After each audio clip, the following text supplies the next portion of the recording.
हल कैसे हैं आप लोग। उम्मीद करते हैं अच्छे होंगे। दोस्तों, इस वीडियो में साइंस प्रैक्टिस सेट पेपर देखने वाले हैं। यह वीडियो बीपीएससी ट्री 4.0 के लिए अत्यंत आवश्यक है, तो आप लोग लास्ट तक जरूर बने रहिएगा। देखिए, इसके अलावा यदि आप language qualifying paper, math, reasoning, GK GS practice set paper देखना चाहते हैं तो आप प्लेलिस्ट के जरिए देख सकते हैं। देखिए, साइंस का टोटल क्वेश्चन आपको 40 देखने को मिलेगा, जो कि 40 अंक का होगा। ठीक है, साइंस का टोटल क्वेश्चन 40 देखने को मिलेगा, जो कि 40 अंक का होगा। तो चलिए शुरू करते हैं। शुरू करने से पहले यदि आप नए हैं तो चैनल को सब्सक्राइब कर लीजिए, बेल आइकन को प्रेस कर दीजिए और एक बार वीडियो को शेयर कर दीजिए। तो देखिए, फर्स्ट है कि जब एक गिलास पर रखे गए कार्ड को उंगली से धक्का दिया जाता है तो उस पर रखा सिक्का गिलास में गिर जाता है। यह कथन किस नियम को जो है व्याख्यात करता है? तो इसका राइट आंसर होगा दूसरा, जड़त्व का नियम। दिए गए उदाहरण में पूर्व की अवस्था को कायम रखना चाहता है तो जड़त्व के नियम से संबंधित है।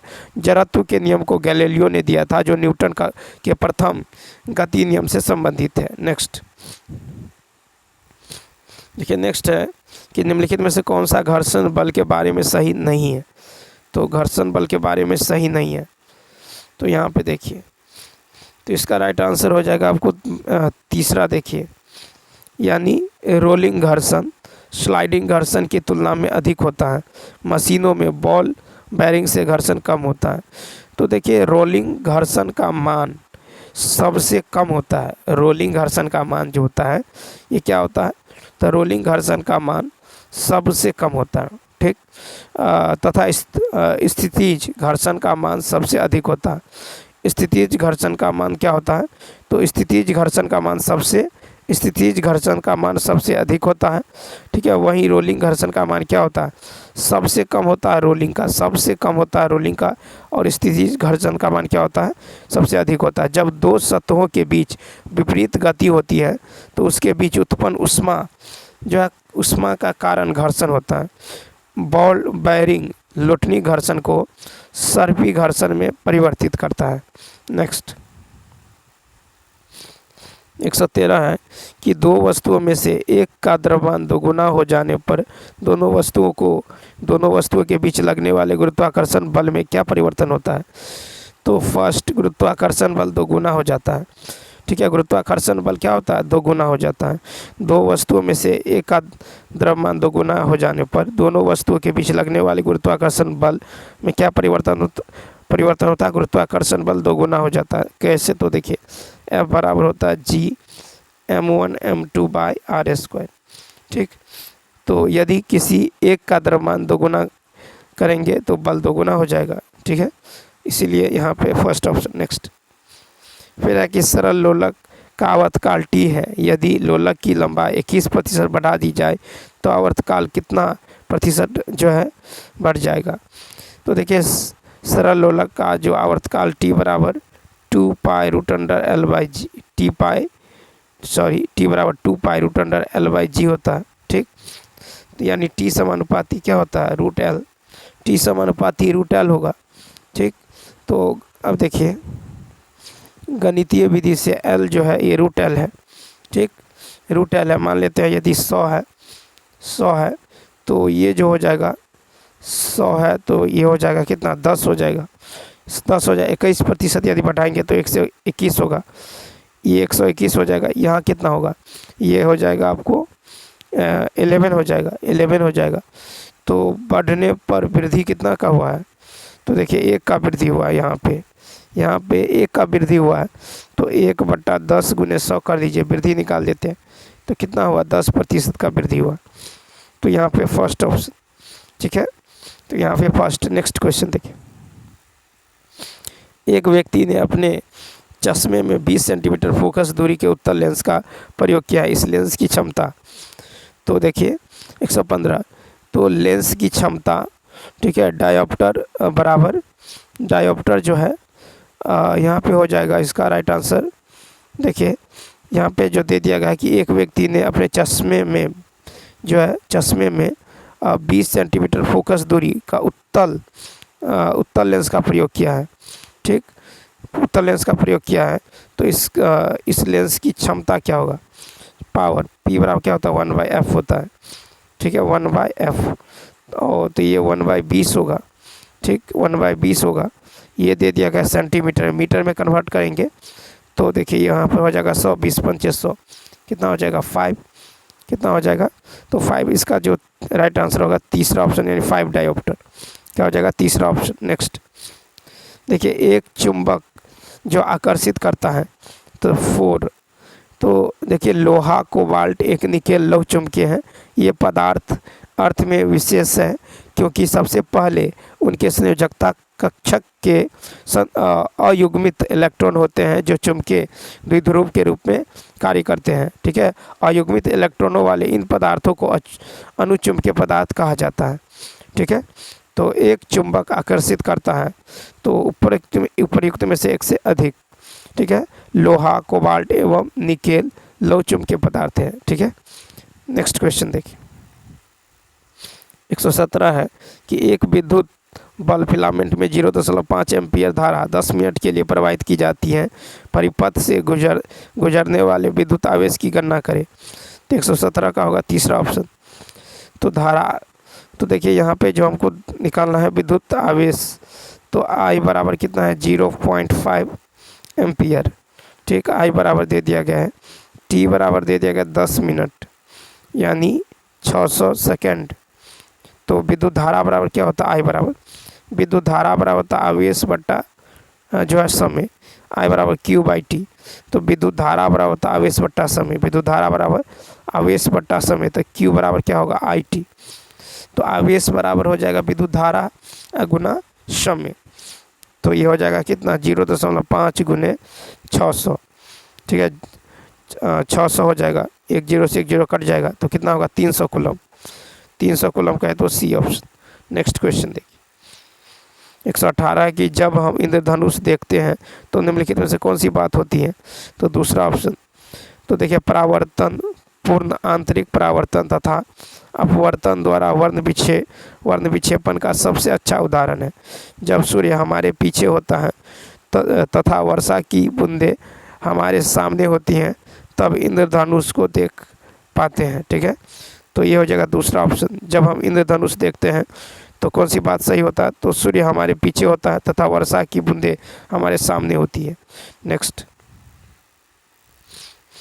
है कि एक माध्यम में एक ध्वनि तरंग की तरंग दैर्ध्य कितनी है जिसकी आवृत्ति 840 हर्ट्ज है और गति 380 मीटर पर सेकेंड है। तो देखिए V बराबर क्या होता है n लेमडा, V बराबर होता है n लेमडा। तो V दे दिया गया है कितना 380 और यहाँ पे आवृत्ति दे दिया गया है 840, ठीक है। यहाँ पे तरंग दैर्ध्य निकालना है इंटू तरंग दैर्ध्य, ठीक। तो V बराबर होगा n लेमडा। अब यहाँ से देखिए एक जीरो से एक जीरो कट जाएगा, ठीक।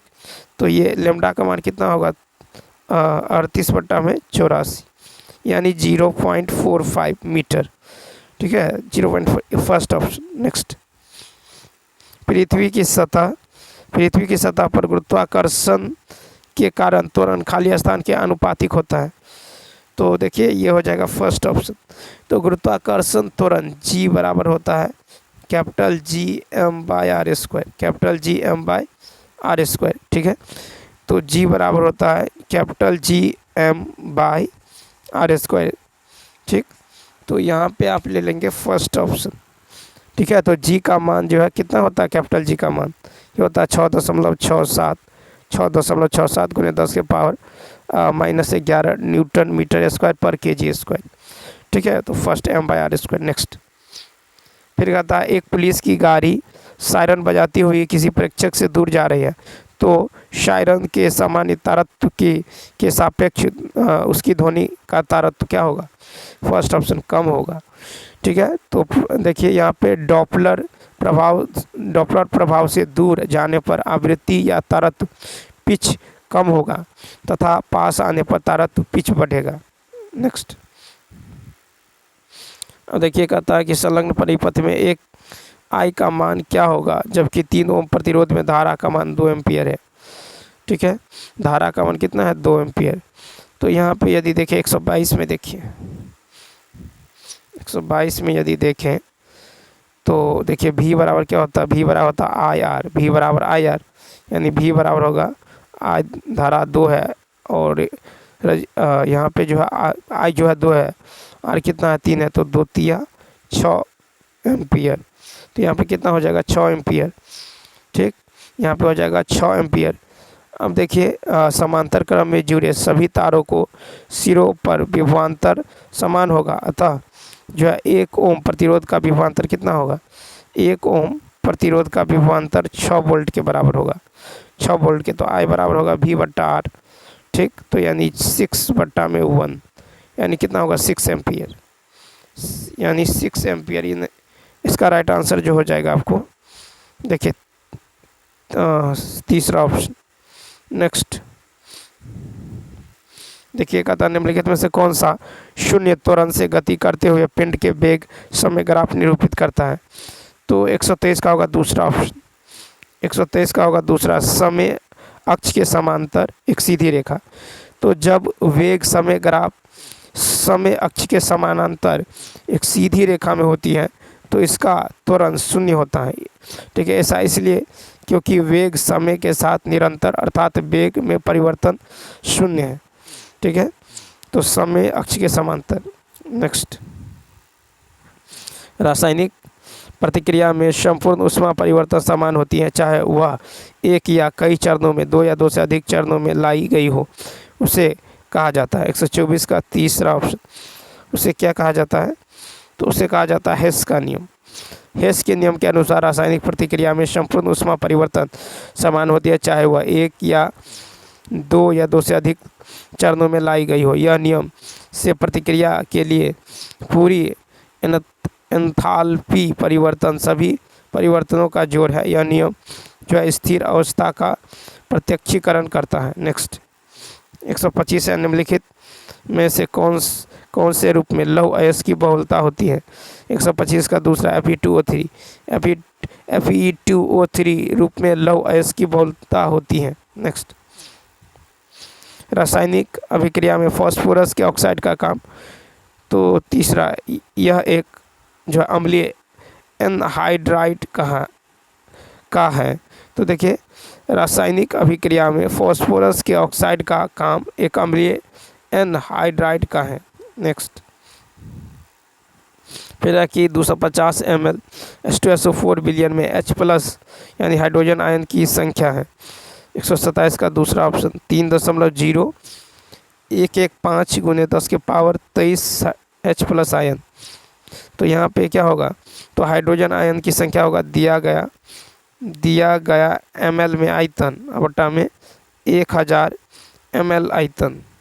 ठीक है, अगुने क्या होगा, अगुने होगा एवोगाड्रो संख्या अगुने एक अणु में आयनों की संख्या। ठीक है, तो यहाँ पे हो जाएगा दिया गया ml में आयतन कितना है 250 बटा 1000 ml का आयतन, तो 1000 गुना में एवोगाड्रो संख्या 6.022 × 10⁻23। ठीक है, गुना में क्या होगा, गुना में एक अणु में आयनों की संख्या। तो एक अणु में आयनों की संख्या यहाँ पे कितना हो जाएगा, गुना में 2 हो जाएगा। सॉल्व करेंगे तो ये आ जाएगा तीसरा ऑप्शन। ठीक है, ये आ जाएगा 3.0115 × 10⁻23। नेक्स्ट, फिर NaCl + AgNO3, ये है AgCl + NaNO3 उपरोक्त प्रतिक्रिया है। तो 128 को यदि देखें तो देखिए 128 का हो जाएगा आपको दोहरी विस्थापन प्रतिक्रिया। क्या है दोहरी, जब sodium chloride NaCl silver nitrate AgNO3 के साथ क्रिया करता है तो सिल्वर क्लोराइड जो है AgCl और सोडियम नाइट्रेट NaNO3 का निर्माण करता है। ठीक है, अब देखिए इस अभिक्रिया में अभिकारकों के बीच आयनों का आदान प्रदान होता है, इसलिए यह द्विविस्थापन अभिक्रिया होती है। नेक्स्ट है कि पोर्टलैंड सीमेंट के विनिर्माण के लिए उपयोग में ली गई कच्ची सामग्री, यह है एल्यूमिना, मिट्टी एवं जिप्सम। पोर्टलैंड सीमेंट सबसे ज़्यादा जो उपयोग में ली जाने वाली सीमेंट है। यह एल्यूमिना, मिट्टी एवं जिप्सम से मिलकर बना है। जिप्सम मिलाने से सेटिंग टाइम बढ़ता है। ठीक है, नेक्स्ट, कहता है यदि एक इलेक्ट्रॉन पर आवेश 1.6×10⁻⁻19 और धारा 300 mA हो तो 1 मिनट में एक लैंप से कितने इलेक्ट्रॉन गुजरते हैं। 130 का होगा दूसरा 1.125 10⁻20। तो 130 का हो जाएगा दूसरा ऑप्शन हो जाएगा। आई बराबर क्या होता है, आई बराबर होता है Q/T। ठीक है, Q/T। तो यहाँ पे देखिए n का जो मान हो जाएगा ये IT/E हो जाएगा। ठीक, तो n बराबर इलेक्ट्रॉनों की संख्या ये हो जाएगा 300 × 10⁻³ × 60 और बट्टा में हो जाएगा आपको 16 × 10⁻⁻19। ठीक है, तो यहाँ से सॉल्व करेंगे तो ये हो जाएगा 1.125। ठीक है, 1.125 10⁻20 ए ऑप्शन। नेक्स्ट देखिए pH को किसकी मदद से सतत रखा जा सकता है, तो बफर विलयन। ठीक है, बफर विलयन। तो यहाँ पे जो हो जाएगा ये हो जाएगा बफर विलयन, वह घोल जिसमें अल्प मात्रा में अम्ल या भस्म मिलाने से घोल का pH लगभग अपरिवर्तित रहता है, बफर विलयन कहलाते हैं। नेक्स्ट फिर साबुन उद्योग एक उपोत्पाद है। तो देखिए 132 का होगा तीसरा ग्लिसरॉल। तो ग्लिसरॉल साबुन उद्योगों का एक जो है उत्पाद है। ठीक है, नेक्स्ट क्वेश्चन देखिए, कहता हुआ नेक्स्ट क्वेश्चन की यदि बात करें 133, फोटोग्राफिक प्लेटों को काले कागजों से ढक कर रखा जाता है क्योंकि प्लेट पर, तीसरा ऑप्शन, क्योंकि प्लेट पर लगा सिल्वर ब्रोमाइड प्रकाश के प्रति अति संवेदनशील है। काला कागज उसे प्रकाश के संपर्क में आने नहीं देता है। ठीक है, काला कागज उसे प्रकाश के संपर्क में आने नहीं देता है। ठीक, इसीलिए जो है उसको ढककर रखा जाता है। देखिए कृत्रिम वर्षा में सिल्वर आयोडाइड का प्रयोग होता है। ठीक, रजत दर्पण में सिल्वर ब्रोमाइड का प्रयोग करते हैं। नेक्स्ट क्वेश्चन नंबर देखिए 134 है कि सल्फ्यूरिक अम्ल के औद्योगिक उत्पादन में आने वाली दो गैसें हैं। तो दूसरा ऑप्शन सल्फर डाइऑक्साइड और हाइड्रोजन। तो सल्फ्यूरिक अम्ल H2SO4 का औद्योगिक उत्पादन सल्फर डाइऑक्साइड और हाइड्रोजन का मिश्रण से होता है। ठीक है, अब देखिए H2SO4 को रसायनों का सम्राट यानी किंग ऑफ केमिकल कहा जाता है। नेक्स्ट कहता है सही कथन को पहचान कीजिए। तो देखिए 135 का होगा दूसरा, अम्लों के pH मान 7 से निम्न होता है। ठीक है, तो 7 से कम pH अम्ल को इंगित करता है, 7 से अधिक pH ये क्षारीय को इंगित करता है। pH मान 7 किसी तत्व के उदासीनता को दर्शाता है। नेक्स्ट फिर है ग्लाइकोलिसिस का अंतिम उत्पाद होता है।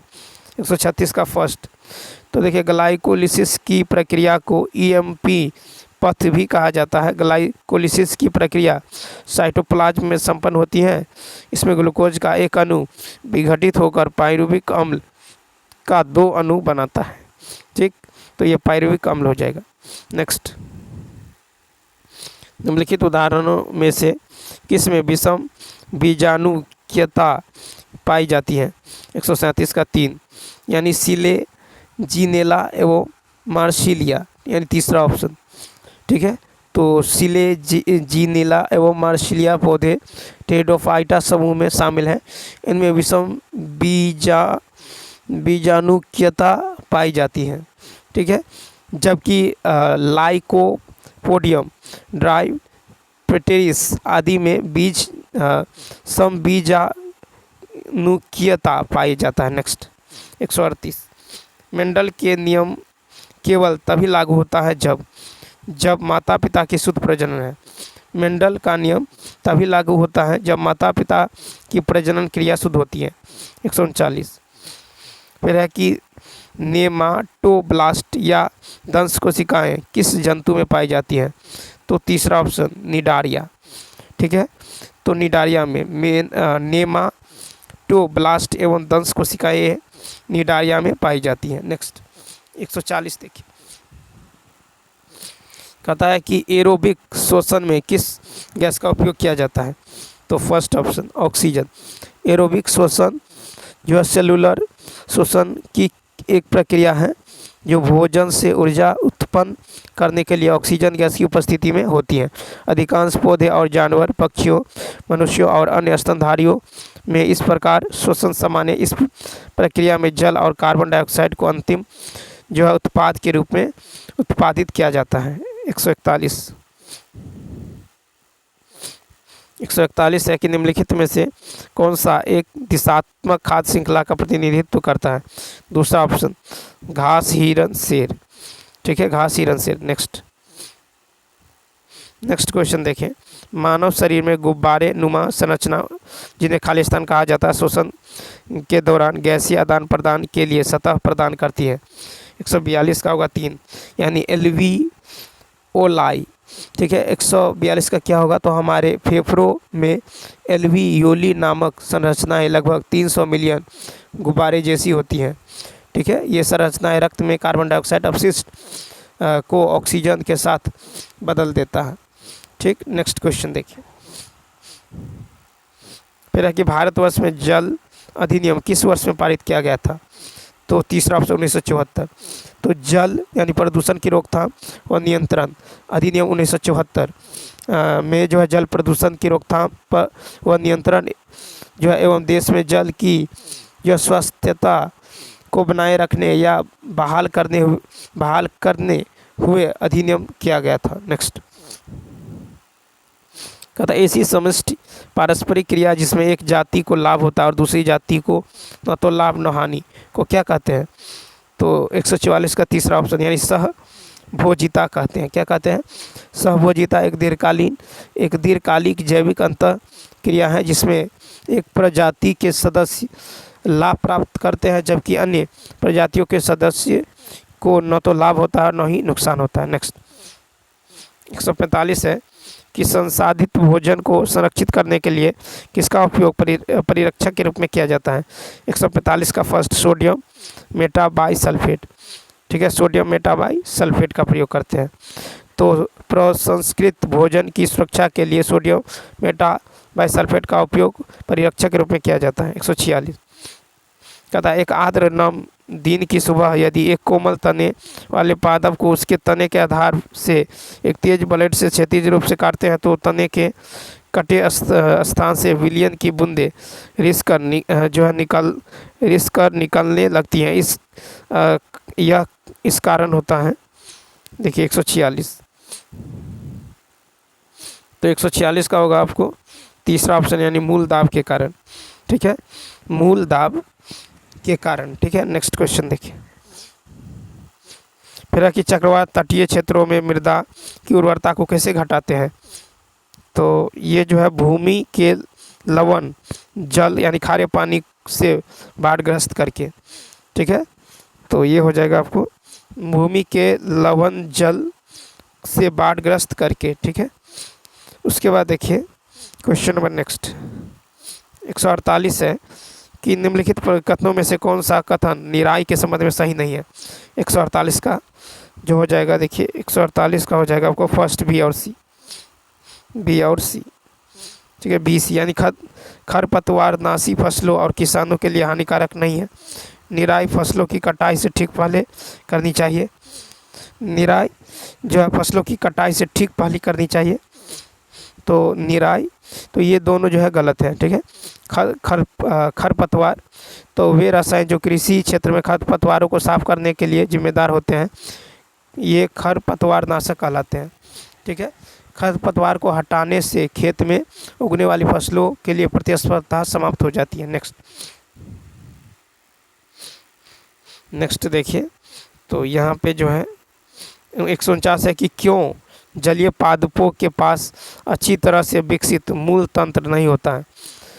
तो 149 का दूसरा ऑप्शन उन्हें जल सोखने के लिए लंबी जड़ों की आवश्यकता नहीं होती है। ठीक है, तो 149 का क्या होगा?